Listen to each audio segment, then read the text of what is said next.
Halo, selamat datang kembali di kelas Pendidikan Pancasila dan Kewarganegaraan. Kali ini kita akan bahas materi yang ada di bab 3, khususnya untuk kelas 10 SMA, yaitu kewenangan lembaga-lembaga negara menurut Undang-Undang Dasar Negara Republik Indonesia tahun 1945. Jika kalian memiliki buku seperti ini, kalian bisa buka di bab 3 halaman 75 sampai 98. Nah, kalau seandainya kalian tidak memiliki buku ini, saya akan memberikan link isi dari buku yang sama sehingga kalian bisa mempelajarinya kalau kalian tidak memiliki buku yang seperti ini.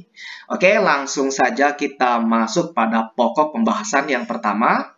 Yang bagian A yaitu suprastruktur dan infrastruktur politik. Jadi, kita akan bahas dulu tentang suprastruktur.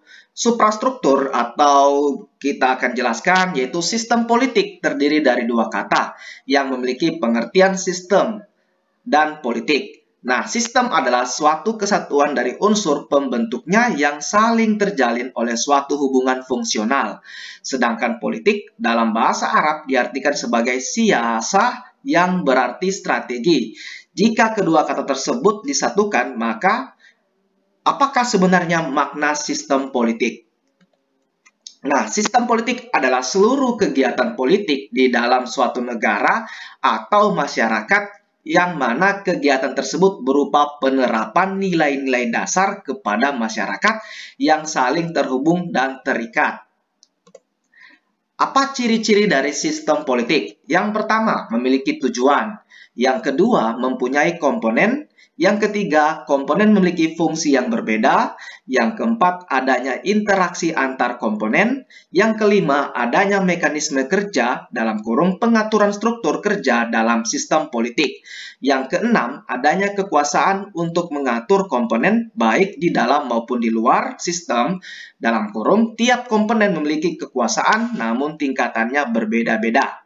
Yang terakhir, adanya kebudayaan politik, terdapat prinsip-prinsip dan pemikiran sebagai acuan dalam pengembangan sistem tersebut.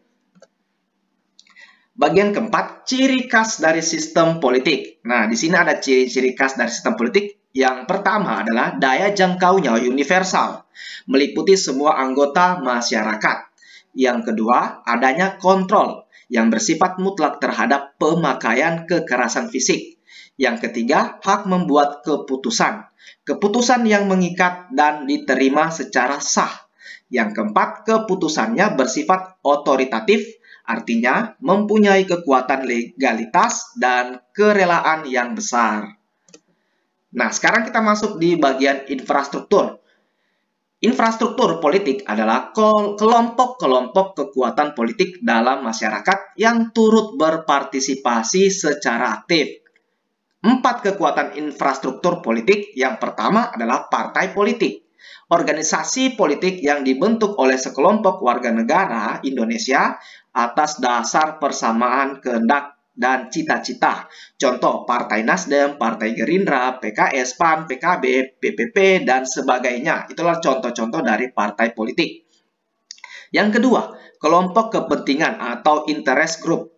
Kelompok yang mempunyai kepentingan terhadap kebijakan politik negara, contohnya seperti elit politik, pembayar pajak, serikat dagang, serikat buruh, lembaga swadaya masyarakat, dan sebagainya.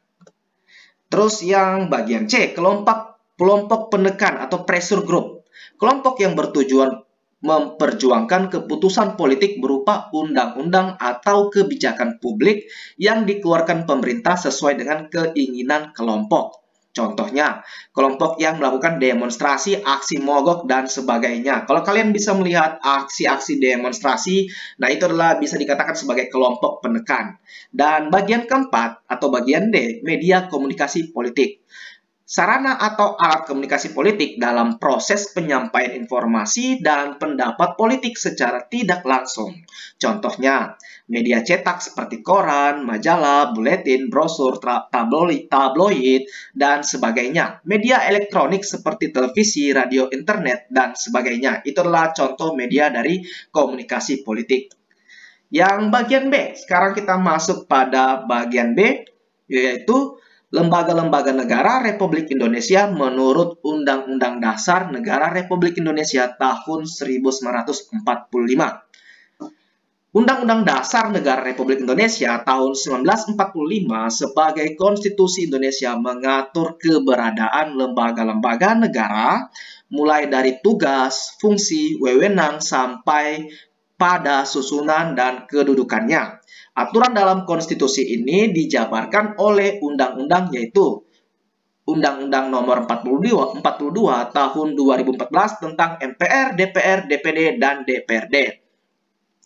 Undang-Undang Nomor 3 Tahun 2009 tentang Mahkamah Agung, Undang-Undang Nomor 4 Tahun 2014 tentang Mahkamah Konstitusi, yang selanjutnya Undang-Undang Nomor 18 Tahun 2001 tentang Komisi Yudisial, dan yang terakhir Undang-Undang Nomor 15 Tahun 2004 tentang Badan Pemeriksa Keuangan. Kekuatan suprastruktur politik Indonesia. Kekuatan suprastruktur politik yang tergolong lembaga tinggi negara Indonesia adalah yang pertama, Majelis Permusyawaratan Rakyat atau kita sering dengar dengan kata MPR, yang kedua Dewan Perwakilan Rakyat DPR, yang ketiga Dewan Perwakilan Daerah DPD, yang keempat Presiden atau Wakil Presiden, yang kelima Mahkamah Agung, yang keenam Mahkamah Konstitusi, yang ketujuh Komisi Yudisial, dan yang kedelapan Badan Pemeriksa Keuangan. Nah, sekarang kita masuk lagi di bagian C, yaitu tata kelola pemerintahan yang baik. Apa itu good governance? Oke, jadi menurut World Bank, good governance atau tata kelola pemerintahan yang baik adalah penyelenggaraan manajemen pembangunan yang solid dan bertanggung jawab yang sejalan dengan prinsip demokrasi, dengan pasar yang efisien, penghindaran salah alokasi dan investasi, dan pencegahan korupsi baik secara politik maupun administratif, menjalankan disiplin anggaran serta penciptaan legal and political framework bagi tumbuhnya aktivitas usaha. Yang ketiga, unsur pokok sinergis. Yang pertama, unsur pemerintahan. Yang kedua, unsur swasta atau wirausaha. Yang ketiga, unsur warga masyarakat. Jadi, untuk unsur pemerintahan yang dipercaya menangani administrasi negara pada suatu periode tertentu. Untuk unsur swasta yang bergerak dalam pelayanan publik. Yang unsur warga masyarakat atau stakeholders. Nah, tata kelola pemerintahan yang baik merupakan bentuk pengelolaan negara dan masyarakat yang bersandar pada stakeholders atau pemerintahan dan masyarakat duduk bersama untuk membicarakan masalah-masalah yang dihadapi bersama dan sekaligus merencanakan bersama apa yang mau dilakukan dan hendak dikerjakan di masa yang akan datang atau yang mendatang.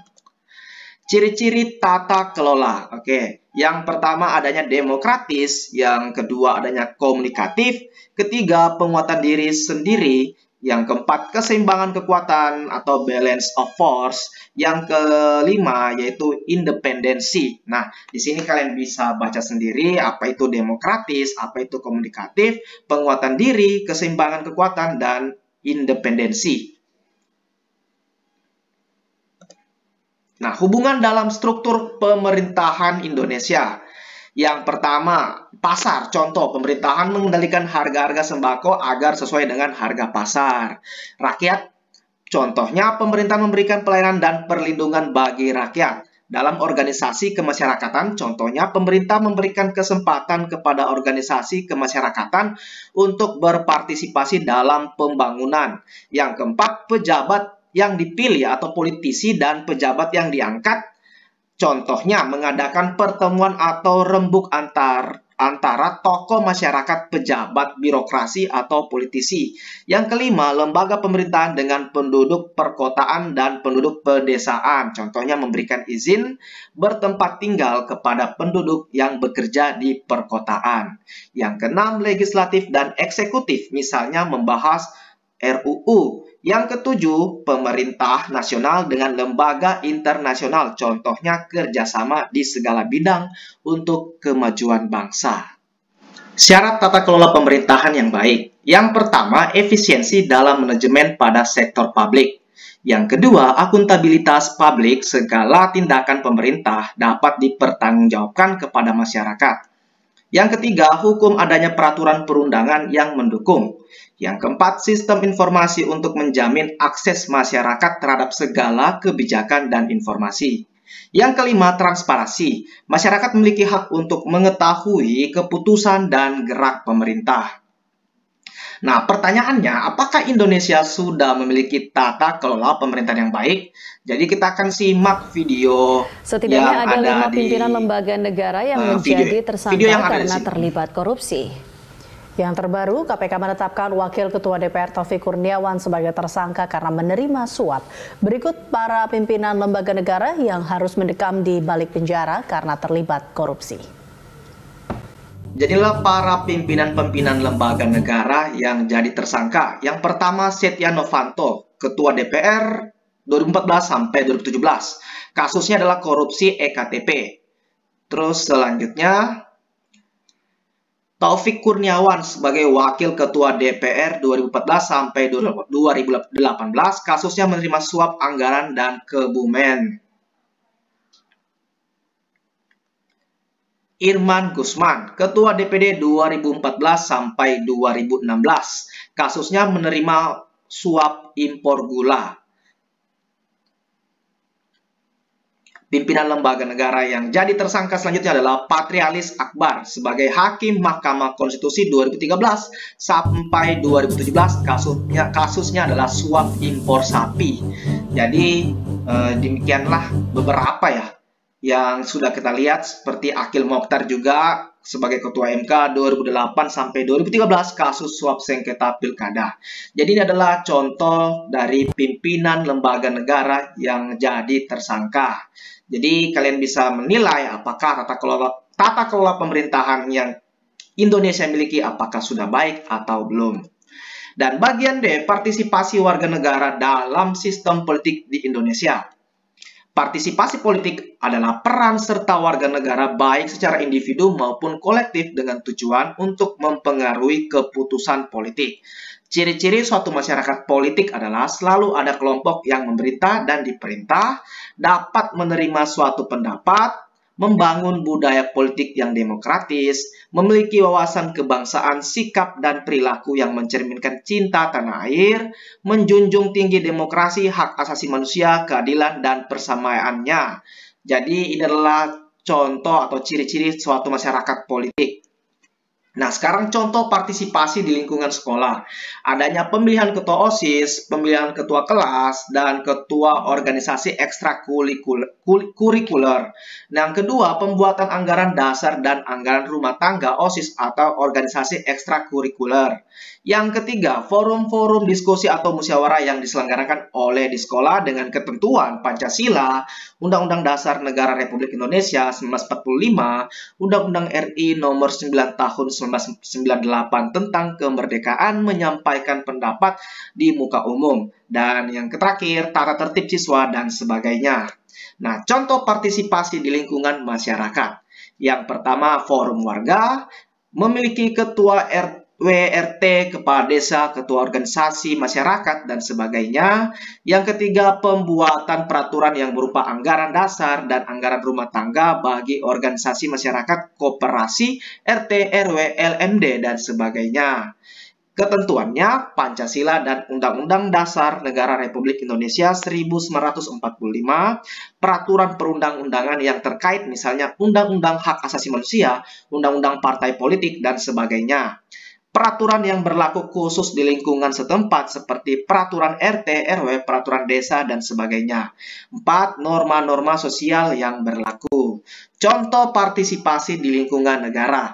Pemilihan umum untuk memilih anggota legislatif dan presiden, pemilihan kepala daerah secara langsung atau pilkada, aksi demonstrasi yang tertib, damai, dan santun. Ketentuannya selalu Pancasila, Undang-Undang Dasar Negara Republik Indonesia 1945, Undang-undang seperti Undang-Undang Nomor 8 Tahun 2015 tentang perubahan atas Undang-Undang Nomor 1 Tahun 2015. Peraturan pemerintah, keputusan presiden, dan peraturan daerah. Jadi sekian dan terima kasih untuk pembahasan materi kita hari ini yang ada di bab 3 tentang kewenangan lembaga-lembaga negara menurut Undang-Undang Negara Republik Indonesia tahun 1945.